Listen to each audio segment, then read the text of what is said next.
Boa noite a todos. Prazer estar aqui com vocês, debatendo esse assunto tão complicado e tão provocador, né? Instigante. Eu, quando o Bruno convidou para fazer esse papo, eu pensei, o que eu vou falar, né? Eu sou muito ligado a essas questões de planejamento nacional, PPA, ciclo orçamentário e tal. E eu resolvi resgatar o pensamento de um autor que é super importante e super desconhecido. É impressionante, né? Como a importância e a ignorância andam juntas nesse caso. Ele foi muito debatido nos anos 90 e depois entrou numa janela de esquecimento, que é o Carlos Matos, né? Muita gente deve conhecer ele. Os livros foram publicados no início pela IPEA, depois a Fundap, lá de São Paulo, mas estão todos esgotados, né? Então, vez que outra a gente encontra num sebo e tal. O Matos foi um pensador latino-americano que era muito ligado ao governo Allende, ele foi ministro, foi presidente do Banco Central, e sofreu toda uma experiência de apogeu, deslumbramento, mudança da realidade, trauma, esquecimento, exílio e terror, né? Que foi o ciclo da ditadura chilena. E esse choque fez com que ele pensasse por que governos com apoio popular, bem intencionados, com legitimidade, com vontade de transformar a realidade social, política e econômica, fracassaram, né? Independente das questões políticas, ele concentrou muito nessa capacidade de planejamento como capacidade de governo. E ele produziu uma crítica demolidora, mais do que uma heurística, um algoritmo, um protocolo, um framework, né? Ele faz, na verdade, filosofia do planejamento, porque ele propõe uma reflexão demolidora sobre as práticas de planejamento na América Latina, baseadas nos paradigmas racionalistas, cientificistas, né? Que ele reúne todos sob o nome de planejamento normativista, né? O planejamento determinista, como uma espécie de bola de cristal, né?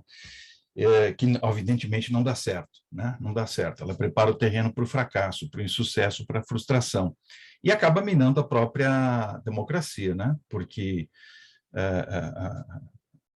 os grandes fracassos do planejamento acabam resultando em entregas, né, para a sociedade que são pífias, né, que são frágeis, que são insuficientes para resolver ou atacar os grandes problemas econômicos sociais. Bom, então, eu resolvi organizar uma revisita, né, uma iluminação breve e adaptada, com algumas críticas, alguns acréscimos ao Matos, em 5 grandes questões e 4 grandes perguntas que eu não sei a resposta. Então, já modulo as expectativas com essa frase final, um pouco melancólica. A primeira questão é essa, né? A gente tem acordo, né? A gente discute sobre o que de fato é planejar e o que não é planejar, e aqui é importante as definições negativas, né? Porque a gente tem ouvido, né? Eu criei uma palavra nova, não sei se vocês perceberam, que é ouvir e ver, né? Ao mesmo tempo, muitas experiências que falam em nome do planejamento, que advogam o planejamento, que defendem o planejamento, mas que de fato reproduzem práticas, vícios, né? Concepções estereotipadas de um planejamento que é muito limitado, que é muito, inclusive, autoritário e muito pretensioso, né? Que é a nossa tradição um pouco estadocêntrica, né? um pouco baseada nas hierarquias e na lógica de comando e controle, né? E no modo como o Estado se relaciona com a sociedade e numa certa arrogância natural do ethos, né? Político, do servidor público na relação com o cidadão, né? Que reproduz um pouco das práticas da corte portuguesa, né? Então, o que isso bate no planejamento? Como é que isso se espelha, com ainda muito turvo e muito opaco, mas como é que se espelha? A ideia de que existe um sujeito, né, que planeja um objeto, essa ideia de exterioridade independente, né? Há uma explicação verdadeira, e se ela é verdadeira, ela é objetiva, e se ela é objetiva, ela é válida, única, e deve ser aceita e acatada por todos, né? Tem uma série de consequências que a gente tira dessas assertivas extremamente limitadas, né? Explicar e descobrir as leis que regem o sistema, né? Como se fosse ainda possível ter uma certa engenharia social, né? Uma sociometria que nos dissesse como a sociedade se comporta ou vai se comportar. Conceber o poder como um recurso ilimitado, não há uma resistência criativa dos outros, né? Nós jogamos sozinho esse jogo.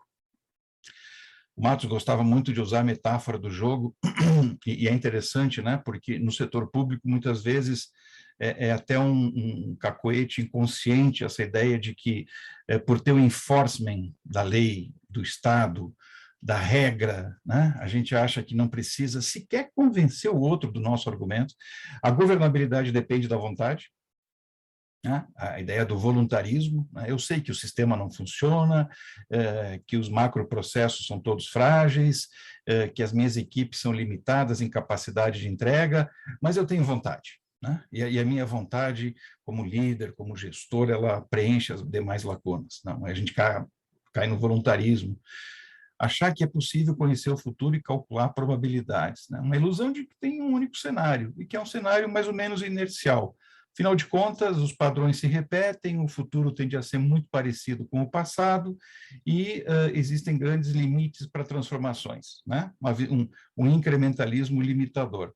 E, por fim, que os problemas são bem estruturados, né? É evidente que tem problemas, que eu sei a importância de lidar com problemas, de entender os problemas, mas eles são bem estruturados, eu consigo fazer enunciados relativamente claros. Tudo isso não é planejamento, né? Mas, ao mesmo tempo, isso embasa uma visão de planejamento muito dominante ainda, muito hegemônica, né? Para quem vem da economia, como eu, por exemplo, né, os modelos e as concepções do planejamento, do desenvolvimento econômico e social, elas ainda são muito imbuídas disso. A segunda questão é quais são os pressupostos, então, para planejar. Primeiro é reconhecer a existência dos outros atores, né? Então, o planejamento ele é um ato profundamente impregnado e vinculado a uma ideia de convivência com a diversidade, de tolerância, de arranjos entre atores com diferentes assimetrias de poder, de influência, é profundamente vinculada a uma ideia de consensos através de grandes processos de negociação, de acordos, de processos dialogais, onde a comunicação, a fala, a linguagem são extremamente importantes, né? O entendimento.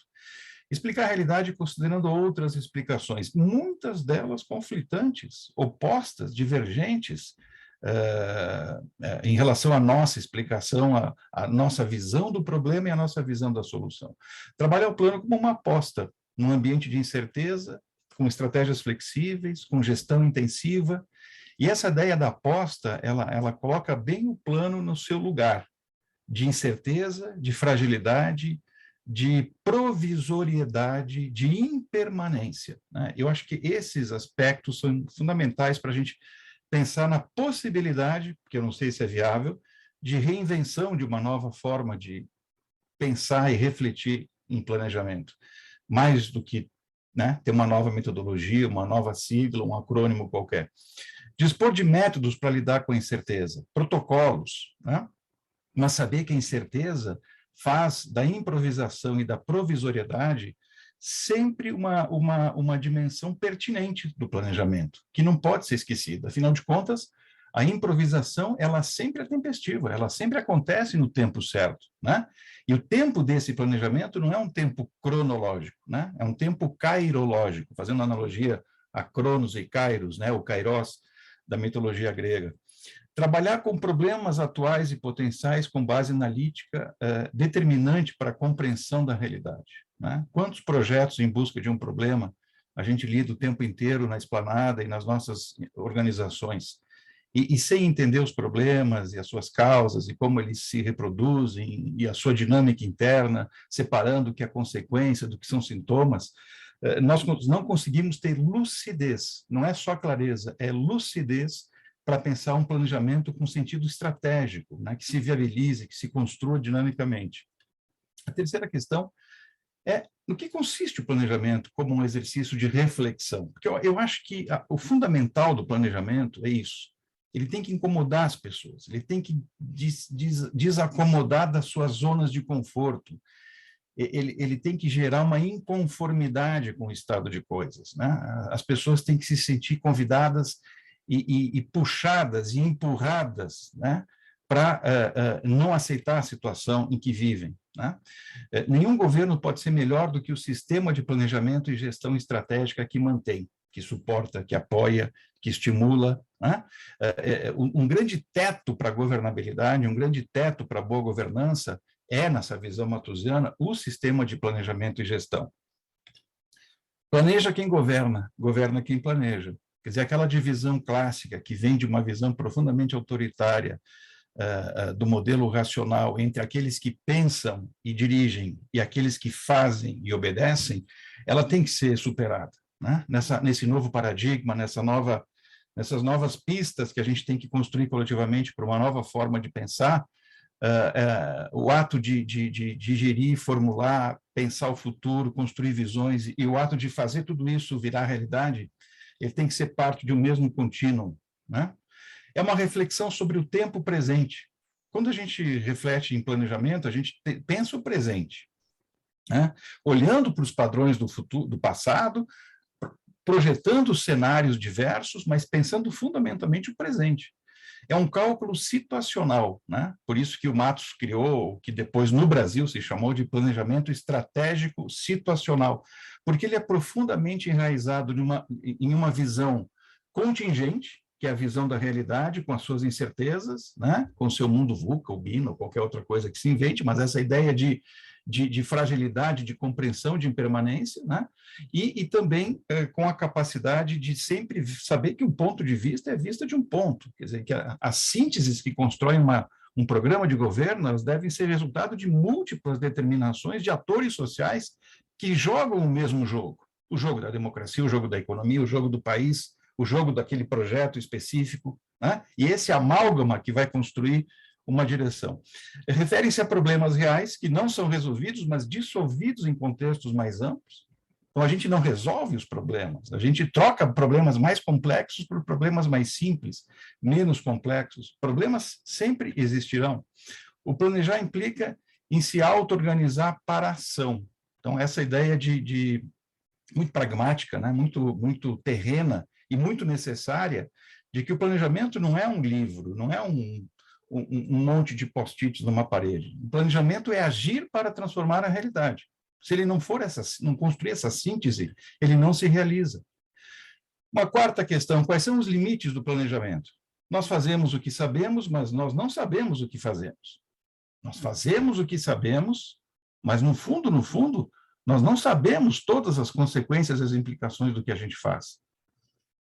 O entendimento vai além do conhecimento metodológico. Métodos são prisões epistemológicas. Isso é muito difícil sair, porque o nosso cérebro, permanentemente procurando atalhos cognitivos e se amparando num conhecimento que a gente tem como bagagem, que é super essencial para sobreviver, mas que tem um lado obscuro, junto com essa luminosidade, que é nos criar uma prisão cognitiva. Então, a gente sempre raciocina de forma esquemática, simplificadora, cortando partes da realidade. Isso é necessário, porque ninguém trabalha com o mapa na escala 1 para 1. O que a gente tem que cuidar e atentar e ter visão lateral é saber que a gente está fazendo isso. Ter consciência do que a gente faz. Não fazer isso por automatismo cognitivo. A gestão estratégica é como se fosse, ou deveria ser, uma autopoiese, naquela expressão do Maturana, quer dizer, um mecanismo capaz de recriar as suas formas de sobrevivência. E como é que o planejamento efetivo faz isso? Uma reflexão inovadora, ousada, criando sistemas de coordenação, e aí os atos de fala, linguagem, eles são fundamentais. A ação planejada é uma narrativa de poder e de empoderamento, é um diálogo de geometria variável entre o técnico e o político. Essa é outra barreira e bloqueio que precisa ser explodido na visão mais reflexiva e efetiva de planejamento, né? Essa divisão entre a política, que não constrói viabilidade técnica, e o mundo das técnicas e da operação nossa, dos servidores, que não constrói viabilidades políticas. São dois mundos que permanentemente se anulam num processo de falência recíproca, né? A quinta e última questão é quais são os desafios que a gente tem pela frente. Primeiro, enfrentar preconceitos, né? Nós temos bloqueios metodológicos e bloqueios gerenciais, que são esses atalhos. Nós temos que desinterditar o debate, né? Porque ainda falar de planejamento ou é falar de uma coisa chata, feia, que não vale a pena discutir, nem debater, ou de alguma coisa autoritária, dependendo da posição política que a pessoa tem, e isso realmente interdita um debate que precisa ser feito, independente do seu resultado. Combinar o experimentalismo da agilidade com a improvisação planejada, um pouco do que o Bruno falou, e um pouco dessa ideia de se permitir errar como parte da aprendizagem, né? Mais processos e menos estruturas fixas, uma ideia de modularidade. Eu penso, mas não tenho ainda a solução, de que a gente pudesse construir um protocolo de um planejamento como se fossem grandes peças de um Lego, e que esses Legos, em cada formato, fossem adaptativos, combinando improvisação e planejamento, numa dosimetria ideal, e que tivesse uma dinâmica de sobrevivência nesse mundo hostil, né, do ambiente político em que a gente vive. Redesenhar processos formativos, né? Eu não tenho a menor dúvida de que nós precisamos incidir na forma como os servidores pensam isso, são formados e são muitas vezes deseducados, né, para pensar questões complexas, para ter visão lateral, para pensar estratégia, para pensar cenários, para pensar análise de atores, uma série de campos do conhecimento que são necessários. A primeira pergunta é essa: como é que a gente recupera a importância, a gravidade e a urgência dessa agenda no debate de governança, que existe hoje no governo, de modo geral, né? É uma palavra que virou uma chave analítica importante para o mainstream, para pensar gestão pública, mas ela coloca a governança como pensar estrategicamente. Eu acho que é muito mais do que isso, é um desafio colocado. Como incidir na cultura política brasileira, que é imediatista, que é refém do curto prazo e que ignora a importância desse debate? Olhem os nossos partidos políticos, que são as peças essenciais de uma democracia representativa. É com eles e através deles, sejam grandes, pequenos, de esquerda, de centro, de direita, fortes ou fracos, mas é através deles que a democracia vive, se manifesta e se organiza, né, nos diferentes poderes e na formação da opinião pública, das grandes visões de sociedade. E o que são os partidos políticos em relação a essa agenda? Nada, nada. São legendas de aluguel, são clubes eleitorais, no máximo, talvez, quando deviam ser escolas de governo. Os partidos políticos deviam formar dirigentes pensando estratégia e planejamento com uma visão de país de longo prazo. E a nossa cultura política é toda impregnada dessa malformação que vem da nossa cultura partidária. Como lidar com as neuroses metodológicas? Como lidar com as ditaduras dos frameworks, né? Que nos colocam, por exemplo, à mercê e como reféns de um sem número de consultorias bem organizadas, que fazem advocacy, que pressionam, que ganham as licitações e que estão formando a opinião dos gestores, né, e dos dirigentes públicos sobre o método A, B, C ou D. Não existe o melhor método, existe um método que funciona. E ele é sempre o amálgama de muitas reflexões, e para isso tem que ter debate, né? E, por fim, como criar sentido do planejamento num mundo em que é cada vez mais implanejável, né? Essa é a grande questão. E as pistas, para finalizar, num grande reset, numa reconfiguração que eu acho que a gente tem que ter coragem de fazer, mesmo sendo um grande salto no escuro, é pensar um planejamento que tenha mais agilidade, pensando ser mais adaptativo e mais improvisado, mais flexibilidade nas suas ferramentas e nos seus protocolos, mais dialogicidade no seu ato comunicativo, na sua linguagem, porque ele precisa se construir com pactos sucessivos e acordos de convivência num mundo cada vez mais fragmentado e heterogêneo, onde a tolerância é fundamental. E, finalmente, uma abordagem, uma reflexão que aponte uma maior gerencialidade, no sentido de ter mais usabilidade e de construir organizações capazes de suportarem uma estratégia e um plano mais sofisticados, mais efetivos, que reconfigurem essas estruturas piramidais, muito autoritárias, muito hierárquicas, que a gente ainda reproduz no serviço público. Então, essas são as minhas observações para a nossa noite de hoje.